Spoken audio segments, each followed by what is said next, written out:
খাতনার খানা খাওয়ানো যাবে কি না, জায়েজ কি না যায়? ও মুসলমানি দিলে মানুষকে দাওয়াত করে খাওয়া দাওয়া করানো যাবে কি যাবে না? এই নিয়ে কিছু মুখে মৌলবি বলছে হারাম, আর একটা মৌলবি বেরিয়েছে এ আমার কথা বলছে, ঝাড়খণ্ডের একটা মুফতি জাহাঙ্গীর বেরিয়েছে, এ চামড়া কাটা খাবার খেতে খুব ভালোবাসে। ও চামড়া বলছে না, ও পুরো নাম লিখছে, কিন্তু আমি ওর নামটা নিতে পারছি না। তো বলছে ওই কাটা চামড়াটা মাংসতে দিয়ে দিবি, আরো টেস্ট বেড়ে যাবে। আচ্ছা বলেন তো বাবা, ওই কাটা চামড়া দিয়ে দিলে টেস্ট বেড়ে যাবে, ও জানলো কি করে? মানে ও আর সাউকাত হওয়ার বাপ দুইজন খেয়েছে, আর না খেলে ও জানবে কি করে যে টেস্ট বেড়ে যায়? হ্যাঁ, এইবার শুনেন, সাউকাতের বেটা হচ্ছে দেওবন্দি। আহলে হাদিস সে যে থাকে দুই রকম জালসা নেওয়ার জন্য, মানে মুনাফিক এক কথা। দেওবন্দীদের কিতাব ফাতাওয়া দারুল উলুম দেওবান 18 খণ্ডে বিভক্ত। 16তম খণ্ডের মধ্যে লেখা আছে ছেলে পিলের খাতনাকে কেন্দ্র করে মানুষকে দাওয়াত দিয়ে খাওয়ানো যায়, মানুষ যে তোহফাটা নিয়ে এসে দিবে সেটা লাওয়াও যায়। তো উমুক কাটা খাবার যদি খায় তো ওর বাপ দেওবন্দি মৌলবীরাও খেয়েছে, আমি নই। কথা বুঝতে পারছেন? আর একটা ভাদর মাসের কুকুর যেমন পাগলা হয়ে যায়, একটা পাগলা মৌলবী বেরিয়েছে কলকাতা সাইডে, এ আবার বলছে খাতনার খাওয়া দাওয়া করা হারাম, ইদি একটা চামড়া কাটবে তবুও খাতনা করতে হবে। ওদের বাপ ইবনে তাইমিয়া, সমস্ত আহলে হাদিস রুহানি বাপ, সবচাইতে বড় তাদের ইমাম ইবনে তাইমিয়া মাজমুয়া ফাতাওয়ার মধ্যে লিখেছে খাতনা উপলক্ষে দাওয়াত দিয়ে মানুষকে খাওয়া দাওয়া করানো জায়েজ আছে। তো ফাতোয়া যদি মারতে হয় জাহাঙ্গীর ঝাড়খণ্ডের উপরে পরে মারো, তোমার বাপ ইবনে তাইমিয়ার উপরে আগে মারো, না কি বলেন? যেহেতু তোমার বাবা জায়েজ বলেছে। হাদিস শুনেলেন, কিতাবটির নাম আল আদাবুল মুফরাদ, হাদিসের মান হচ্ছে হাসান। লামাযহাবীদের ধোঁকাবাজ মৌলবি যার নাম হচ্ছে আলবানী, আলবানীর তাহকিক মানা হচ্ছে হারাম। ইহুদিদের লোক ছিল, সহি হাদিসকে জাল, জাল হাদিসকে সহি বানাতো। এ হাদিসটিকে বলেছে যঈফ, কিন্তু হাদিসটি আসলে হচ্ছে হাসান, হাসান পর্যায়ের হাদিস। মুহাদ্দিসিনগণ হাদিসটিকে হাসান বলেছেন। হাদিসটি হচ্ছে সাহাবায়ে কেরাম খাতনা করার অনুমতি দিলেন, যে এই বাচ্চাটার খাতনা করো, মুসলমানি দাও। ওই বাচ্চাটার মুসলমানি দিয়ে সাহাবা হুকুম করলেন যে একটা মেষ জবাই করো আর মানুষকে দাওয়াত দিয়ে খাতনা উপলক্ষে খাওয়া দাওয়া করিয়ে দাও। তো খাতনা উপলক্ষে মানুষকে দাওয়াত দিয়ে খাওয়ান দাওয়ান করানো, এটা হচ্ছে সাহাবায়ে কেরামের সুন্নাত, মুস্তাহাব পর্যায়ের আমল। জোরে বলেন সুবহানাল্লাহ। কথা বুঝতে পেরেছেন কি পারেননি বাবা? এটা হাদিস দিলাম আপনাকে, হাসান হাদিস, সাহাবা করেছেন। এইবার শুনেলেন বাবা, মাযহাব হলো 4টি, হানাফি, শাফি, মালিকি, হাম্বলি, 4টি মাযহাব আছে না? একটি কিতাব আছে, কিতাবটির নাম হলো আল ফিকহু আলা মাযাহিবিল আরবাআ। সেই কিতাবের মধ্যে হানাফি, শাফি, মালিকি, হাম্বলি 4 মাযহাবের মত দেওয়া আছে। 4 মাযহাবে কাউরির কোনো মতভেদ নাই, খাতনা উপলক্ষে দাওয়াত দিয়ে মানুষকে খাওয়া দাওয়া করানো জায়েজ আছে। জোরে বলেন সুবহানাল্লাহ। সুবহানাল্লাহ। বিশ্ববিখ্যাত ইমাম ইমাম ইবনে কুদামা রাহমাতুল্লাহ আলাইহি, আমাদের চাইতে যাকে লামাযহাবী বেশি মানে, ইমাম ইবনে কুদামা রাহমাতুল্লাহ আলাইহি নিজের কিতাব আল মুগনির মধ্যে লিখতেছেন খাতনা উপলক্ষে দাওয়াত দিয়ে মানুষকে খাওয়া দাওয়া করানো মুস্তাহাব, সওয়াবের কাজ। জোরে বলেন সুবহানাল্লাহ। ইমাম নববী রাহমাতুল্লাহ আলাইহি নিজের কিতাব শারহে মুসলিমের মধ্যে লিখছেন খাতনা উপলক্ষে দাওয়াত দিয়ে মানুষকে খাওয়া দাওয়া করানো হচ্ছে জায়েজ। তো মুসলমানি কেন্দ্র করে দাওয়াত দিয়ে মানুষকে খাওয়া দাওয়া করানো ইসলামে জায়েজ, নবীর ইসলামে জায়েজ, সাহাবার ইসলামে জায়েজ, ফুকাহাদের ইসলামে জায়েজ, আপনার মুহাদ্দিসদের ইসলামে জায়েজ, ইহুদি খ্রিস্টানদের ইসলামে না জায়েজ। তাই ওই ইহুদি খ্রিস্টান দুটো মৌলবি বেরিয়েছে, ওরা বলছে না জায়েজ, কিন্তু ইসলামে এটা জায়েজ। কথা বুঝতে পেরেছেন কি পারেননি বাবা? আর কেউ যদি বলে যে না না জায়েজ, তাহলে কোন পৃথিবীর কোন মৌলবি যদি মায়ের দুধ পান করে থাকে তো একবার আমার সামনে বসিয়ে দিন, আমার সাথে একবার বসিয়ে দিন। আর কোন এরকম মৌলবি নয় যাকে এবার স্ত্রীও চিনে না। কিছু মৌলবি আছে, আমি চ্যালেঞ্জ করেছি, বুকের উপরে হাত বানার হাদিস যদি একটা দেখায় 10 লাখ টাকা পুরস্কার দেবো। তো কিছু ফুচকা বেরিয়েছে, বলছে মুফতি জাহাঙ্গীরের 10 লাখ টাকার চ্যালেঞ্জ অ্যাকসেপ্ট করলাম। রিসার্চ করে দেখবেন তো ওর বাড়ি বলি ওকে চিনে না। ওর সাথে বসে লাভ আছে বাবা? বিমল দাসের বেটাকে রেডি করো, দেখি কত বড় জ্ঞানীর বেটা আছে, পাতলা পায়খানা না চুটিয়ে দি। বড় বড় তোমাদের বাপ দাদাদেরকে বসাও, মুসলমানি খানাকে যদি অবৈধ প্রমাণ করতে পারে, আমি সারা জিন্দেগি ওয়াজ করব না, তাকে যত টাকা ইনকাম করেছি সব দিয়ে দেব। কথা বুঝতে পারছেন কি পারেন না বাবা? আর জুতোর গলা মালা দিয়ে আমাকে ঘুরে, আর যদি প্রমাণ করে দিই, আর তোমরা যদি মুসলমানের বাচ্চা থাকো তাহলে মেনে লিও, না কি বাবা? মেনে লিও। তো আমরা তো কোরআন হাদিস মাননেওয়ালা, আল-আদবুল মুফরাদে হাসান হাদিস পেয়েছি, সাহাবা করেছেন, আমরা মানি করা যাবে জায়েজ। যারা সাহাবা করেছেন জায়েজ না জায়েজ? জোরে বলেন। ইমাম ইবনে কুদামা, চারো মাযহাবের ইমাম, ইমাম আযম আবু হানিফা, ইমাম মালিক, ইমাম শাফি, ইমাম আহমদ বিন হাম্বল, কেউ 10 লক্ষ হাদিসের হাফিজ, কেউ 7 লক্ষ হাদিসের হাফিজ, কেউ 5 লক্ষ হাদিসের হাফিজ। 10 লক্ষ হাদিসের হাফিজ বলছে জায়েজ, আর গোপাল ভাঁড় বলছে না জায়েজ। চিন্তা করছেন বাবা, এর পেটের ভুঁটি কেটে বের করে নিতে হবে। আল্লাহ হেদায়েত দান করুক এই শয়তানদেরকে, সকল পড়ুন আল্লাহুম্মা আমিন। এটাও তো হয়ে গেল। আসসালামু আলাইকুম। ওয়ালাইকুম আসসালাম। নামাজ পড়ার পর আয়াতুল কুরসি পড়ে বুকে ফু দেওয়া যাবে কি না? যাবে, কেন যাবে না? আয়াতুল কুরসি পড়া কি খারাপ জিনিস, ভালো জিনিস? মাইয়াতকে গোসল করার সঠিক নিয়ম কি? এখানে মাইয়াত থাকতো, তাহলে গোসল করে দেখিয়ে দিতাম, ভালো হতো। এগুলো প্রশ্ন হুজুররাকে এসে করে নেবেন, এগুলো দেখার বিষয় থাকে। আমরা যখন মাদ্রাসায় পড়তাম কলমকে বানাতাম মাইয়াত, বুঝতে পারছেন? আর এই কাগজগুলোকে বানাইতাম কাফন দিয়ে। আমাদের হুজুরা পড়িয়ে পড়িয়ে শিখিয়ে দিয়েছেন এইভাবে পড়াতে হবে। ওরকম গোসল দিয়ে দিয়েও শিখিয়েছে।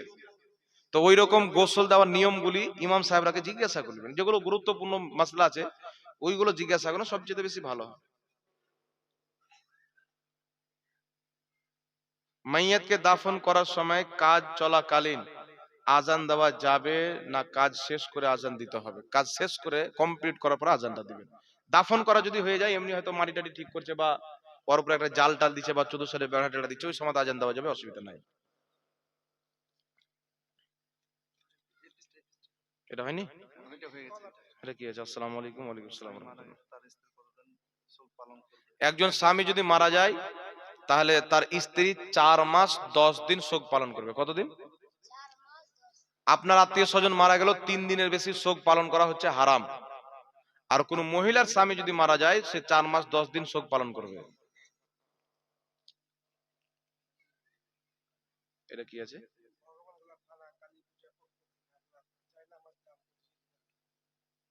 ভগবানগোলা থানা কালী, হ্যাঁ।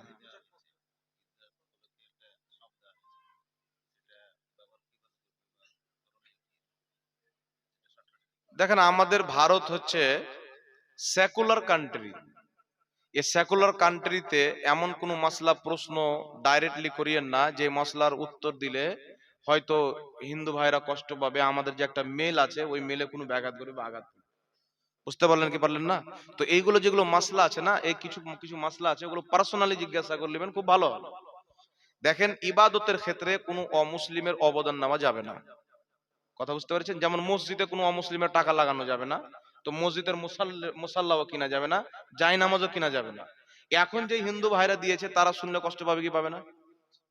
জি, মনে দুঃখ করবে কি আমরা কি মানুষ নয়?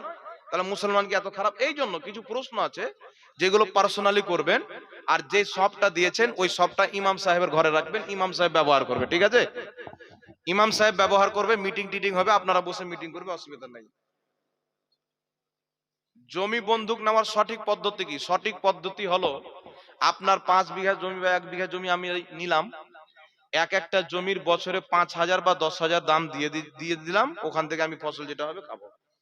কিন্তু যেইভাবে বর্তমানে লাওয়া হয়, 1 লাখ টাকা দিয়ে 1 বিঘা জমি নিয়ে নিল, ও যতদিন পর্যন্ত টাকা না দিতে পারবে ও জমি বেহে খাবে, এটা সম্পূর্ণ নাজেজ এবং হারাম। এক প্রকারের সুদ বললেও চলে। কথা বুঝতে পেরেছেন?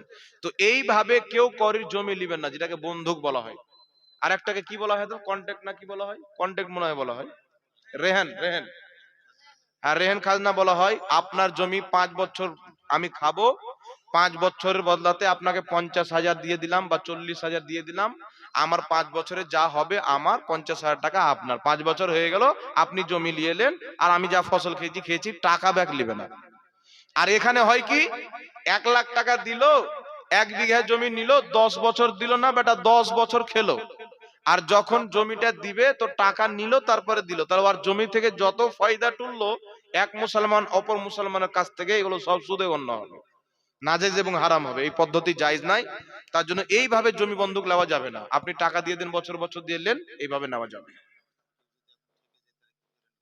হ্যাঁ,